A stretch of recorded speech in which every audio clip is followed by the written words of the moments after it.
சென்னை நந்தம்பாக்கம் வர்த்தக மைதானத்தில் கிரிடாய் fair bro என்ற தலைப்பில் வீட்டு வசதி குறித்த கண்காட்சி நடைபெற்றது.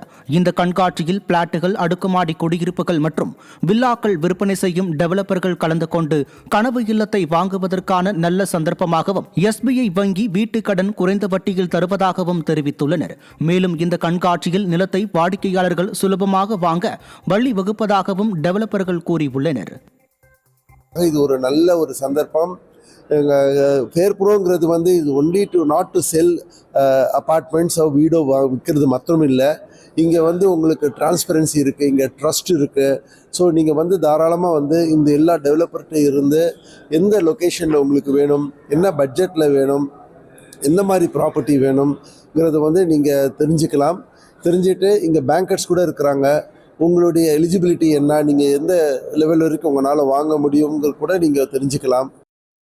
கடலூர் மாவட்டம் கொடுமனூர் கிராமத்தைச் சேர்ந்த மின்வாரிய ஒப்பந்த ஊழியர் மின்சாரம் தாக்கி உயிருக்கு ஆபத்தான நிலையில் மருத்துவமனையில் அனுமதிக்கப்பட்ட சம்பவம் சோகத்தை ஏற்படுத்தியுள்ளது. கொடுமனூர் பகுதியில் மின்கம்பம் பராமரிப்பு பணியில் ஈடுபட்டிருந்த மின்வாரிய ஒப்பந்த ஊழியரான ராஜதுரை மின்கம்பத்தில் பணிபுரிந்து கொண்டிருந்த போது திடீரென மின்சாரம் பாய்ந்து தூக்கி வீசப்பட்டுள்ளார். அதிகாரிகளின் அலட்சியமே காரணம் என குற்றம் சாட்டும் தொழிலாளர்கள் சம்பந்தப்பட்ட அதிகாரிகள் மீது கடுமையான நடவடிக்கை எடுக்க வேண்டும் என கோரிக்கை விடுத்துள்ளனர்.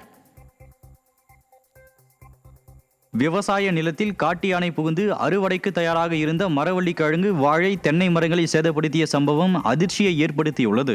நீலகிரி மாவட்டம் எச்சம்பயல் பகுதியில் விவசாய நிலத்தில் புகுந்த காட்டு யானை அறுவடைக்கு தயாராக இருந்த மரவள்ளி கிழங்கு, வாழை, தென்னை மரத்தை முற்றிலும் சேதப்படுத்தி அடியோடு சாய்த்த சம்பவம் விவசாயிகளிடையே பெரும் கவலையை ஏற்படுத்தியுள்ளது.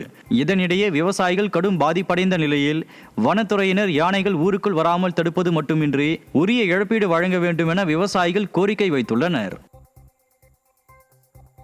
அரியலூர் மாவட்டம் நக்கம்பாடி கிராமத்தில் ஆண் நண்பர் வீட்டில் இளம்பெண் தூக்கிட்டு மர்மமான முறையில் உயிரிழந்த சம்பவம் பரபரப்பை ஏற்படுத்தியுள்ளது. கணவர் துபாயில் பணியாற்றி வரும் நிலையில் பிரியாவிற்கும் அதே பகுதியைச் சேர்ந்த ராஜாவிற்கும் பழக்கம் ஏற்பட்டதாக கூறப்படுகிறது. இந்த நிலையில் செல்வம் சம்பாதித்து அனுப்பிய பணத்தை பிரியா தனது ஆண் நண்பர் ராஜாவிற்கு கொடுத்துள்ளார்.